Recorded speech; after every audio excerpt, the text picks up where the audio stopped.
Hey guys, last night I watched two films, Peter Pan's Neverland Nightmare and Piranha 2, The Spawning. Let's start with this one. A whole bundle of documents going back to the 15 years ago, Peter Pan worked at a fantasy-themed circus, where he performs as a mime for many children. After a show that night, Peter's attempts to abduct 13-year-old James Hook in his house. James' mother, Roxanne, fights Peter and manipulates his face, but he's overpowered and murdered while Peter abducts James. In the present day, Wendy and Darling lives in a complex family dynamic. They have younger brothers, John and Michael, and their mother, Mary, who works as a hypnotherapist at the nearby town of Ashdown. Wait, what? Hold on. Is it me, or is that exact same character who helped Christopher to solve the problem with his brother in Winnie the Pooh, Blood and Honey 2? I just knocked that down. Ding ding. Okay. On Michael's birthday, Wendy gives him a ride to school and promises to pick him up later. However, she gets distracted while talking to her boyfriend, but does not notice that Michael leaves on his bike. Michael rides through the woods, and Peter eventually abducts him. The Darling family receives a phone call from Peter, who informs them that he will take Peter to Neverland. The next day, Peter shelters a bus full of children. Simultaneously, Wendy, her best friend, Tiger Lily, and Lily's brother, Joey, drives to Ashdown, where they visit Stephen, whose transgender child, Timmy, was abducted by Peter years ago. Wendy stays the night with Lily's family, but Peter arrives to abduct Joey. He kills Lily and her parents in the process, while Wendy follows him.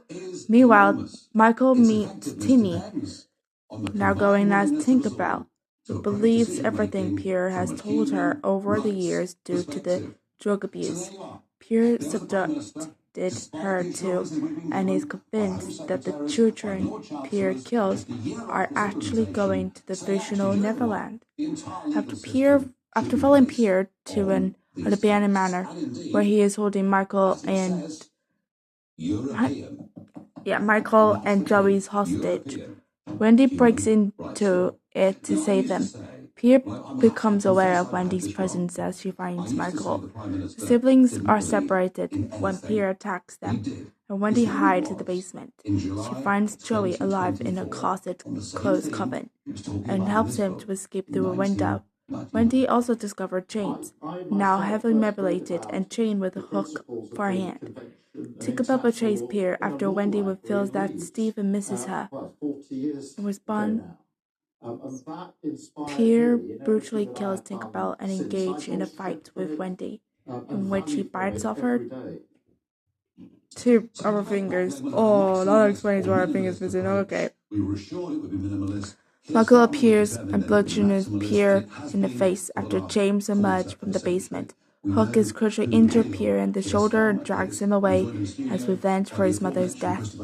1 year later, Michael celebrates his birthday with Wendy, John, and Mary. Wendy receives a phone call, and here's the same music that was heard in Peter's original call. I'll be back later. Never mind. And Jack Straw were telling us the truth. Next up. In 97, 98. I think they were naive in believing that by writing a statute saying that you must take into account Strasbourg. Okay, this one is from 1982, so bear with me. Really slavishly following them. And that was really confirmed by a judgment a few years later in a case by Lord Bingham, who said that in approaching Strasbourg court judgments, Caribbean Coastal must, in effect... Sorry about that. Where was I? Oh yeah. A Caribbean coastal resort, Hotel Elysium, is menaced by a series of various marine animals, attacks from a nearby sunken shipwreck. Diving instructor Anne Kimbrough's student is one of the victims, but her estranged police officer husband, Steve, refuses to let her see the corpse, although she knows what did not cause the death.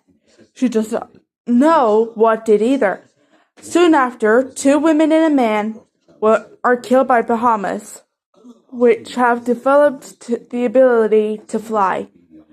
Concerned, Anne finds that she is frequently bothered by tourist Tyler Sherman and decides to take him with her to the morgue to look at the body. She reveals that she studied marine biology, which explains why she could tell Steve that it was not a shark or barracuda that was responsible earlier.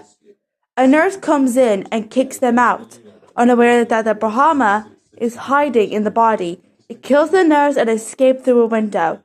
In her hurry, Anne left her credit card behind at the scene. Anne and Tyler have a one-night stand.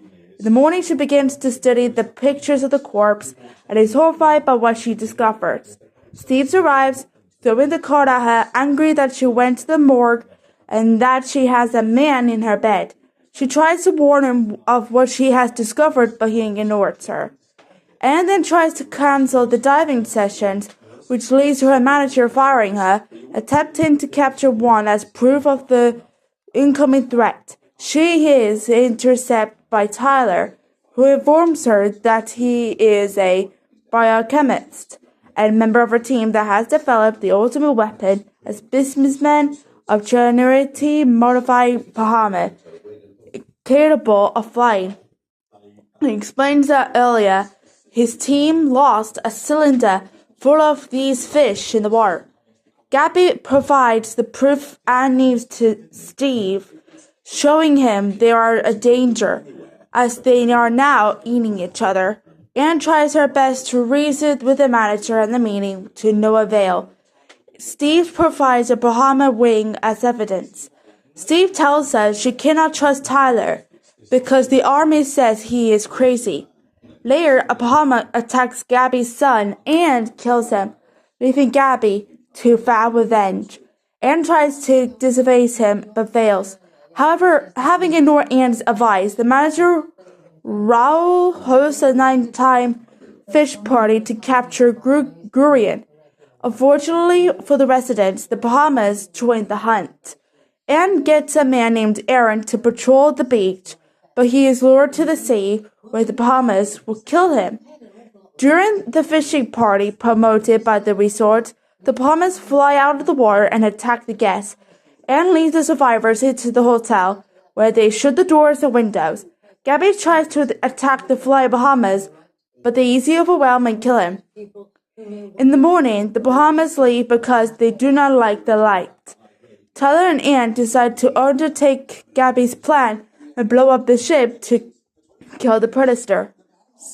Meanwhile, Anne and Steve's son, Chris, has been hired, against their wishes, by a local ship captain, Captain Dumont, and his daughter Allison. They sail away and stranded themselves on an island. They get lost at sea and try to sail again, heading straight towards the wreck. When Chris and Allison have stranded in a raft above the shipwreck, Anne and Tyler arrive in a motorboat and dive down to the wreck to plan the timer charges that Gabby left behind. With only 10 minutes to escape the wreck before the bomb explodes, Anne and Tyler are trapped in one of the sunken ship's rooms by the murderous Bahama, who all return to the wreck. Steve, pilot a police helicopter, ditches the chopper and swims to Anne and Tyler's motorboat, where Chris and Allison are. Steve powers up the boat and takes off. Tyler gets stuck in the wreck and is eaten by the Bahamas. Anne escapes out of a porthole, then grabs the anchor, allowing herself to pull away by the motorboat on the surface. The bomb detonates, destroy the sunken ship, and kill all of the Bahamas with it. With all the Bahamas dead, Aaron swims to the surface and is picked up by Steve, Chris, and Allison in their boat. Thank you for listening, and don't forget to subscribe.